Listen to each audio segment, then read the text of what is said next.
Sir, आपने कहा कि नॉर्थ साउथ का कोई मसला नहीं है, लेकिन दक्षिण के राज्यों में एक बड़ा सवाल है डीलिमिटेशन को लेके कि 2026 के बाद कभी ना कभी आपको डीलिमिटेशन करना पड़ेगा।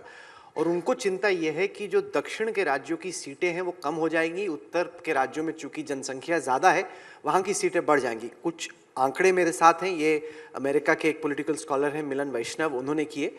हालांकि तुम बार बार अमेरिका इंग्लैंड क्यों चले जाते हो? यहाँ कोई स्कॉलर नहीं मिलता है तुझे? यहाँ किसी ने किया ही नहीं है। यहाँ का कोई स्कॉलर तो ढूंढो यार, बंगाल का ढूंढो, महाराष्ट्र का ढूंढो, पंजाब का ढूंढो। खैर बताओ। सवाल यह है कि ये जो बहुत बड़ी चिंता है दक्षिण के राज्यों में कि हमारी देखिए, मैं सीटें कम आपको होंगी। बता देता हूँ, पहले भी ये मसला आया था। भारतीय जनता पार्टी दक्षिण के राज्यों की चिंता के साथ सहमत है। सबने मिलकर, सभी दलों ने मिलकर इसका समाधान जरूर ढूंढना चाहिए और ये संवेदनशीलता के साथ डिलिमिटेशन करना चाहिए। या बड़ी बात बोल रहे हैं क्योंकि आपका कहना है कि ये नई बात नहीं है। हमारे लीडर फ्लोर पर बोल चुके हैं, अरुण जेटली जी और सुषमा स्वराज दोनों बोल चुके हैं। नहीं, क्योंकि वो लोग जब सुनेंगे तो बड़े राहत महसूस करेंगे क्योंकि अभी अरे भाई, तुम सवाल मत करो, राहत है ही है। अच्छा, सवाल खड़े मत करो। ये बोल चुके हैं, हम वहां फ्लोर पर बोल चुके हैं हमारे नेता। सर, जब आपने 3 राज्यों में नए मुख्यमंत्रियों का चुनाव किया तो एक सवाल ये खड़ा हुआ कि क्या दिल्ली में जो आला कमान है वो ऐसे नेताओं को पसंद करता है जिनको कंट्रोल करना ज़्यादा आसान है, जो कि इतने जन आधार के नेता ना, जिनका खुद का मैस फॉलोइंग ना हो, जिनको आप बता पाएं कि क्या करना, ऐसा है क्या? देखो भाई, ऐसे मैं पार्टी की निर्णय की प्रक्रिया के बारे में चर्चा करना नहीं चाहता, मगर हर कार्यकर्ता कभी ना कभी नया होता है। हर कार्यकर्ता कभी ना कभी नया होता है। और आप अभी जो 3 मुख्यमंत्री बने हैं, इनको जनाधार बगैर के नेता नहीं मान सकते, क्योंकि हमारी संविधान ने जनाधार का एक प्रक्रिया बनाया है। यहाँ प्रेसिडेंशियल इलेक्शन नहीं होते हैं, विधायक चुने जाते हैं और विधायक अपना नेता चुनते हैं। तो विधायक का जनाधार ही नेता के साथ होता है। और ये तीनों लोगों को पार्टी ने पर्याप्त मौका दिया है। तीनों लोग एक एक चुनाव हारे हैं और तीन बार पार्टी ने ही उनको नेता बनाया है, ऐसा नहीं है। आप ट्रेनिंग में बहुत विश्वास करते हैं अपने कार्यकर्ताओं की, अपने नेताओं की। अगर अभ्यास वर्ग में आप हमारे दर्शकों को कुछ बताएं कि आप कैसे इनकी ट्रेनिंग करेंगे, अच्छा मुख्यमंत्री क्या बना जाए, अमित शाह की क्या मास्टर क्लास है तीनों के लिए? देखिए भाई, अभी तो इतना ही है कि मोदी जी ने गवर्नेंस का एक एजेंडा सेट किया है, संविधान की स्पिरिट के साथ, गरीब कल्याण की भावना के साथ और राज्य की कानून और व्यवस्था और इंफ्रास्ट्रक्चर के विकास के साथ गवर्नेंस होना चाहिए।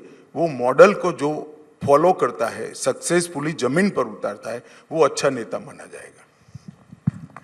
सर, भारत की जो अर्थव्यवस्था है, हाल के जो सेकेंड क्वार्टर के जीडीपी के नतीजे आए उसमें उम्मीद से बेहतर परफॉर्मेंस आई, लेकिन एक जो बड़ा सवाल उठ रहा है वो ये है के शेप्ड रिकवरी का, कि क्या के शेप्ड रिकवरी यानी कि जो इनकम पिरामिड के ऊपर की तरफ लोग हैं, क्या अमीर और अमीर हो रहे हैं? क्या गरीबों को उतना जो आपकी स्कीमें हैं उतना फायदा पहुंचा पा रही कि उनकी आय क्या उस हिसाब से बढ़ रही है?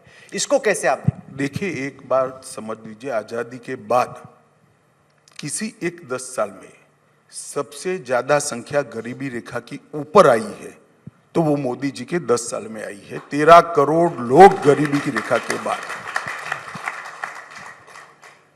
और भारत के ढेर सारी एजेंसियां तो ये कह ही रही है, आप मान जाओ, इसलिए विदेश की एजेंसियां भी ये कह रही है। सबसे ज्यादा आजादी के 75 साल में अगर कभी गरीबी रेखा से ज्यादा लोग ऊपर आए हैं, और बहुत ज्यादा मतलब डबल के आसपास है, ये इस 10 साल में है। और जहां तक इनकम का सवाल है, एवरेज इनकम के अंदर 72,000 से लेकर 72,000 पहले थी और अब कुछ 1 लाख से ऊपर हम पहुंच चुके हैं, काफी आगे बढ़ चुके हैं। तो एवरेज इनकम भी बड़ी है। और सबसे बड़ी बात है कि सभी लोगों को बैंक अकाउंट मिला है, सभी लोगों को टॉयलेट मिला है, सभी लोगों को फ्री ऑफ कॉस्ट खाने का मतलब 5 किलो अनाज मिल रहा है, सभी लोगों को 5 लाख तक की सारी स्वास्थ्य सुविधाएं पहली बार देश में फ्री मिल रही हैं, सभी लोगों के घर में गैस का सिलेंडर है, सभी लोगों के घर में नल से जल पहुंचाने का, शुद्ध पीने का पानी पहुंचाने का प्रयास हुआ है, और सभी लोगों के घर के अंदर स्वच्छता के लिए भी ढेर सारे कार्यक्रम लिए गए हैं। और कोऑपरेटिव मंत्रालय हमारा सखी मंडल, सेल्फ हेल्प ग्रुप्स और ढेर सारे इनिशिएटिवों से उनको स्वरोजगार की दिशा में जाकर, आप कल्पना कर सकते हो कि 1 करोड़ लखपति दीदी, कितना बड़ा ट्रांसफॉर्मेशन है। जिस महिला ने कभी ये सोचा ही नहीं था, वो आज विश्वास के साथ संवाद कर रही है देश के प्रधानमंत्री के साथ। मैं तो भौचक रह गया ट्राइबल महिलाओं को मोदी जी के साथ बात कर कर। मैं तो जमीन में घूमने वाला कार्य करता हूं, मगर मैं भी इतना महसूस नहीं कर पाया था कि इतना बड़ा ट्रांसफॉर्मेशन हुआ है। जिस विश्वास के साथ मोदी जी के साथ वो बात करी थी ट्राइबल महिलाएं, मैं भौचक रह गया। आपने महिलाओं को एक वोट बैंक बना दिया है। पहले वो जैसे परिवार में बाकी वोट पड़ता है वैसे देते थे, अब ज्यादा कई सारी महिलाएं अपने हिसाब से सोच के वोट डाल रही हैं। ये बड़ा फर्क पाते हैं बीते चुनावों में और हाल के चुनाव। वोट बैंक ढूंढते रहो। मोदी जी ने इस देश को हर क्षेत्र के अंदर आगे बढ़ाया। अंतरिक्ष में भी मोदी जी ने आगे बढ़ाया। हम चंद्रमा पर पहुंच गए, शिव शक्ति पॉइंट बन गया। हमारा तिरंगा चंद्रमा पर पहुंचाने का काम हो गया। ढेर सारे स्टार्टअप बने, 300 स्टार्टअप थे, 1 लाख बने। यूनिकॉर्न स्टार्टअप में भी हम तीसरे नंबर पर आ गए। युवाओं के लिए ढेर सारे दुनिया भर के कोर्सेस हुए। PLI स्कीम से के माध्यम से आत्मनिर्भर भारत बन रहा है। उत्पादन का केंद्र विश्व में भारत बन रहा है। इकोनॉमी के सारे पैरामीटर्स अंतिम 20 साल में सबसे ज्यादा अच्छे हैं तो आज है। शेयर बाजार के सभी सूचकांक, सभी रिकॉर्ड, अपने ही समय के रिकॉर्ड खुद फिर से तोड़ रहे हैं। गरीब कल्याण की हर योजना हुई है। इरिगेशन का रकबा बढ़ा है। इंफ्रास्ट्रक्चर में पहली बार 10 लाख करोड़ से ज्यादा खर्च किसी बजट में हुआ है तो नरेंद्र मोदी सरकार में हुआ है और इंफ्रास्ट्रक्चर आगे बढ़ा है। R&D को बढ़ावा मिल रहा है। डिफेंस अभेद बनाया गया है। देश की सीमाओं की सुरक्षा को न केवल मजबूत करा गया, अंतिम गांव को पहला गांव बनाने का नया कंसेप्ट नरेंद्र मोदी जी लाए हैं। स्वास्थ्य सुविधाओं को कभी भी इतने प्रायोरिटी के साथ नहीं लिया गया था। वेलनेस सेंटर बने हैं, योगा, खेलो इंडिया, एक सीरीज से नागरिक के स्वास्थ्य को तवज्जो देने का काम नरेंद्र मोदी सरकार ने किया है। कुपोषण के खिलाफ इतनी ज्यादा लड़ाई कभी नहीं लड़ी गई थी जितनी नरेंद्र मोदी सरकार ने लड़ी है। तुम कहां दूरबीन देखकर वोट बैंक, ये सारा हमारा ही वोट बैंक है क्योंकि मोदी जी के समय में हुआ है। वोट बैंक शब्द से मोदी जी ने देश की पॉलिटिक्स को बाहर ला दिया है। पॉलिटिक्स ऑफ परफॉर्मेंस को, पॉलिटिक्स डेवलपमेंट की पॉलिटिक्स को वो मेन थ्रस्ट के अंदर लिया है और वही एजेंडा बनेगा अगला। ना जाति होगा, ना प्रांतवाद होगा, ना एपिसमेंट तो सवाल ही नहीं है, ना परिवारवाद होगा। आपको पूर्व प्रधानमंत्री पंडित जवाहरलाल नेहरू ज्यादा पसंद नहीं है, लेकिन हकीकत ऐसा नहीं है। अच्छा, ये ऐसा स्टेटमेंट में देखिए, मेरे लाइकिंग डिसलाइकिंग पर्सनल होते हैं। मैं जब भी बात करता हूं पॉलिसियों की और एक्शन की बात करता हूं। आप इसको इंटरप्रिटेशन, मैं दूसरा सवाल पूछ रहा था। आप खड़गे जी की तरह मत करो ना। अच्छा, मेरा सवाल ये था, मैं नेहरू जी के बारे में जितना भी कुछ विगत दिनों में बोला हूं, इनके कामों के बारे में मेरी टिप्पणियां हैं जो अब ऐतिहासिक सत्य में परिवर्तित हो चुकी है, और उनकी पॉलिसियों के बारे में, और वो मेरा अधिकार है। एक राजनीतिक विश्लेषक के रूप में मेरा अधिकार है, मैं जरूर बोलूंगा, क्यों ना बोलूं। मेरा सवाल यह था कि डेमोक्रेसी के अंदर गलती करना और गलती कोई निकाले नहीं ऐसे सोचना ये सामंतशाही सोच है, लोकतांत्रिक विचार नहीं है जो कांग्रेस पार्टी करे। आप गलती करोगे और इसको कोई बताएगा नहीं, क्या बात कर रहे हो, ऐसे नहीं होता है। अगर प्रधानमंत्री मोदी और भारतीय जनता पार्टी 2024 का चुनाव जीतती है तो अब पंडित नेहरू का जो कीर्तिमान है 3 दफा जीतने का, उसको एक बार इक्वल कर रहे हो, क्योंकि भारत में कोई भी प्रधानमंत्री तीसरी बार नहीं चुना गया। देखिए, इस तरह के रिकॉर्ड में हम विश्वास नहीं करते हैं।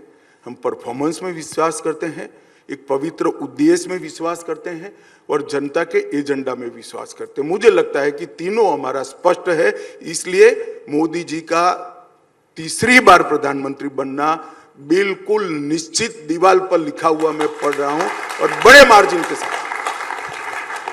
आपका एजेंडा क्या रहेगा 2024 का? अगर आपकी तीसरी दफा सरकार बनती है तो जो इस वक्त तमाम आपको लोग आज तक पर, इंडिया टुडे पर, टेलीविजन पर, डिजिटल पर, सोशल पर, सब जगह देख रहे हैं, उन करोड़ों लोगों को आप क्या कहना चाहेंगे?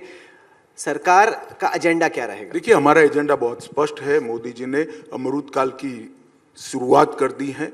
2037 में भारत हर क्षेत्र के अंदर दुनिया में सर्वोच्च स्थान पर हो, देश की सुरक्षा अभेद हो, देश के युवाओं को वैश्विक मंच पर खड़ा रहने के लिए सभी प्लेटफॉर्म सरकार उनको दे पाए, देश का इंफ्रास्ट्रक्चर दुनिया में एक नंबर का हो, देश के गरीब से गरीब व्यक्ति का स्वास्थ्य, पोषण और रोजगारी की चिंता हो। हमारा एजेंडा बहुत स्पष्ट है। महान भारत की रचना एकमात्र एजेंडा भारतीय जनता पार्टी का है, जो मोदी जी के नेतृत्व में निश्चित रूप से हम पूरा करेंगे, इसका मुझे विश्वास है। अमित भाई, आपने इतनी सारी बता दी, लेकिन क्या ऐसा कुछ है जो 9 साल में आप नहीं कर पाए हो, जो लगता है कि ये करना रह गया, माने कुछ चूक गया है, और जिसके लिए आप प्रॉमिस करेंगे 24 के बाद आप वो करेंगे, ऐसा कुछ आपके एजेंडा में? देखिए, राजनीतिक विश्लेषक जब मोदी जी आए तब जो सोचा था कि मोदी जी क्या कर पाएंगे, उसके अनेक गुना करा है।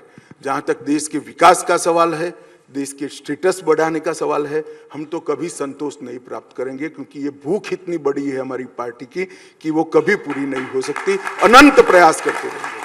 नहीं, जैसे पिछली बार आपने आते ही 370 खत्म कर दिया था, तो क्या इस बार 5 अगस्त 2024 को भी कुछ उम्मीद करें आपसे कि जब आप आएंगे तो कुछ ऐसा करेंगे? चलिए, आपको बता दूंगा, ऐसी उम्मीद मत करिए। देश के हित में जो है वो सब कुछ करेंगे।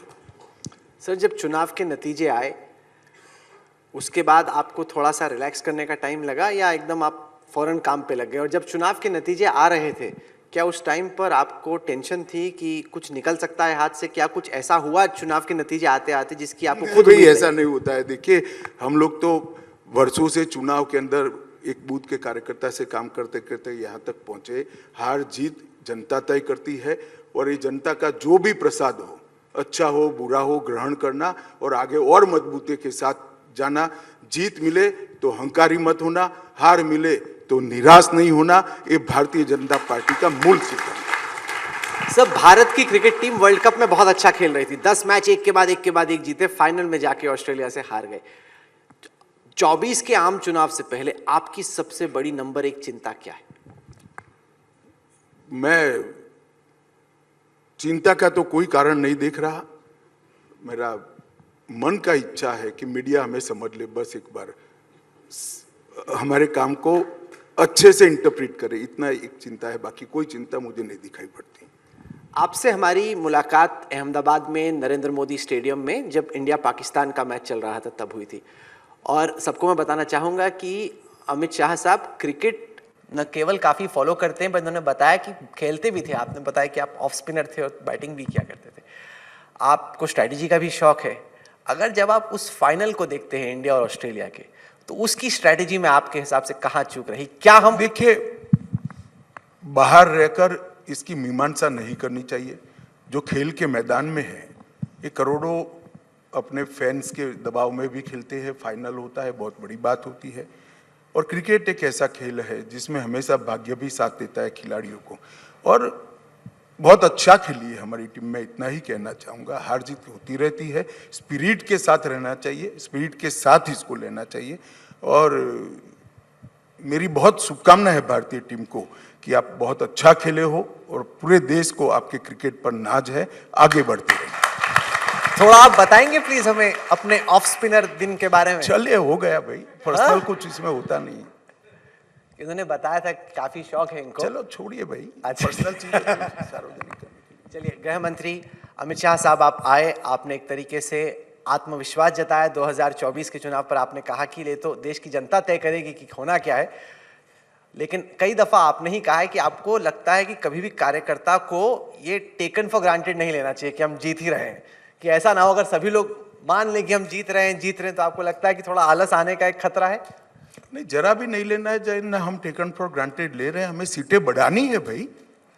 भारतीय जनता पार्टी को और अनछुए क्षेत्रों में पहुंचाना है, वहां भाजपा का झंडा फहराना है। कैसे टेकन फॉर ग्रांटेड लेंगे? तो क्वेश्चन डज नॉट अराइज। हम और परिश्रम करेंगे, कठोर परिश्रम करेंगे, और बड़ी विजय प्राप्त करेंगे मोदी जी के नेतृत्व में। तो कौन सा वो एक राज्य है जिसपे आपकी खुद, जिस तरीके से आप छत्तीसगढ़, मैं तो भाजपा, आपका पर्सनल इंटरेस्ट किस में है? एक राज्य मेरा जहां कोई आप मेरा पर्सनल इंटरेस्ट कोई नहीं है। भारतीय जनता पार्टी देश के सारे राज्यों में एक मुख्य राजनीतिक दल बने, ये हमारा उद्देश्य है। और मैं चाहता हूं कि मेरी आइडियोलॉजी के साथ देश के हर कोने के राज्य, हर कोने के राज्य की जनता जुड़े और विशेषकर युवा जुड़े और 2047 के मोदी जी के महान भारत के स्वप्न के साथ जुड़कर 2047 में देश के जो नागरिक होंगे वो पूरी दुनिया में गौरव के साथ खड़े रहें, जिसके लिए हमारे हजारों लाखों लोगों ने अपना जीवन कुर्बान कर दिया देश को आज़ादी के लिए।